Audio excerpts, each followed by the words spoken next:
Street crime نہیں رک رہا کراچی میں، لوگ شکایت کرتے ہیں، موبائل چھینے جاتے ہیں. آپ صحیح کہہ رہے ہیں بالکل.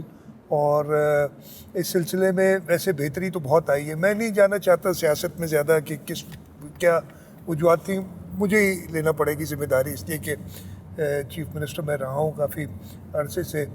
لیکن میں آپ کو یہ بتاؤں کہ بہتری ضرور آئی ہے. 2022 کا جو سیلاب تھا صوبہ سندھ میں آیا، میں نے تقریباً پورے سندھ کا ایک چکر لگایا، اور جب میں واپس کراچی پہنچا تو میری جو کیفیت تھی اس وقت وہ یہ تھی کہ اتنا بڑا ثانیہ ہے، اتنا بڑا امتحان ہے رب کی طرف سے کہ شاید میں اس پہ پورا نہ اتر سکوں. لیکن اللہ تعالیٰ نے مدد کی، اور میں اگلے دن ایک دن کراچی میں ٹھہرنے کے بعد میں نے کہا نہیں جی میں نے دوبارہ نکل جانا ہے. میں اگلے دن پھر نکلا، اور جب دوبارہ کوشش کی تو اللہ تعالیٰ کا کرم ہوا، اور اس فلڈ سے نہ صرف ہم نکلے، تکالیف لوگوں کو بہت ہوئی. ہم نے اس کے بعد اسی سال ریکارڈ گندم کی فصل بھی اٹھائی. ہم نے چیئرمین بلاول بھٹو زرداری صاحب کی ویژن کے مطابق جو سیلاب زدگان کے گھر تباہ ہوئے تھے 20-21 لاکھ کے قریب، ان کو بنانے کا انتظام کیا، اور ہم اس وقت تقریباً 6.5-7 لاکھ گھر بنا رہے ہیں. 2 لاکھ کے قریب کمپلیٹ ہو گئے، اور ہمارے پاس پوری فنڈنگ موجود ہے وہ 20-1 لاکھ گھر بنانے کی. یہ ایسی چیزیں تھیں جو پہلے کوئی سوچ بھی نہیں سکتا تھا. لیکن وہ دن مجھے یاد ہے جب پورا سندھ برسات کے سیلاب سے گرا ہوا تھا، اور کراچی شہر میں بھی شدید تکالیف تھیں. خوش کب ہوئے سب سے زیادہ؟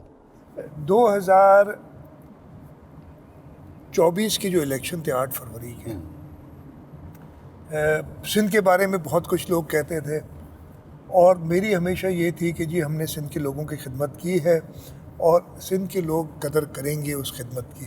اور خوشی مجھے ضرور ہوئی تھی کہ 2024 کی الیکشن میں ہم نے پورا سندھ تقریباً سویپ کیا تھا. کراچی اور حیدرآباد شہر کے اندر ہمیں ضرور وہ کامیابی حاصل نہیں جس کی مجھے امید تھی، لیکن جہاں جہاں غلطیاں ہوئی ہیں وہ دیکھی ہیں، اور انشاءاللہ ان کو درست کریں گے تاکہ اگلے دفعے ہم جو خامیاں رہ گئی ہیں ان کو بھی پورا کریں.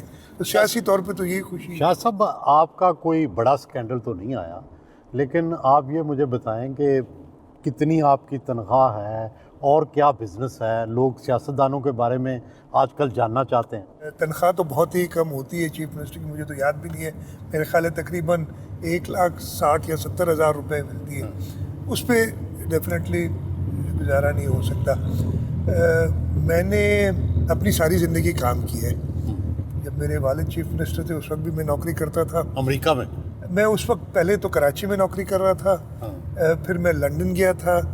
لنڈن سے میں کویت گیا نوکری کرنے، اور پھر وہاں سے پھر میں امریکہ نوکری. تو میں نے کافی جگہ کی ہے، اور وہاں سے میری سیونگز تھی جو میں نے انویسٹ کی کرتا رہا ہوں اوور ٹائم. اس کے علاوہ ضرور زمینداری ہے.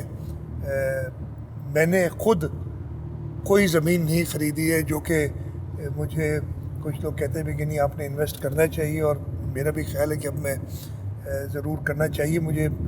اور جو باپ دادا نے جائیداد چھوڑی ہے زمینداری کے حوالے سے اس کو اور بڑھانا چاہیے. تو اللہ کا شکر ہے کوئی خرچے بہت زیادہ نہیں ہیں، چھوٹی سی فیملی ہے، گزر سفر ہو جاتا ہے. ٹیکس کتنا دیتے ہیں آپ؟ تقریباً میں ایگریکلچر انکم ٹیکس جو ہے وہ 6 سے 7 ملین کے درمیان 60 سے 70 لاکھ روپے سال کا دیتا ہوں. اچھا. اور اس کے علاوہ جو میری انویسٹمنٹس وغیرہ ہیں اس پہ بھی کوئی 20-25 لاکھ روپے. تو آپ ماہانہ کتنا خرچ کر لیتے ہیں؟ 5-6 لاکھ روپے کے قریب خرچ ہو جاتا ہے مہینے کا. اچھا. اس سے زیادہ نہیں ہوتا آج کل، اس لیے کہ شاہ صاحب میں گھر میں نے بنا لیا تھا اپنا 2006 میں، تو اس وجہ سے اسی میں رہتا ہوں. جو گھر تھا گاؤں میں بڑوں کے گھر ہیں وہاں جاتے، تو اس حساب سے خرچہ زیادہ نہیں ہوتا. گاڑیاں آج کل سرکار دے دیتی ہے.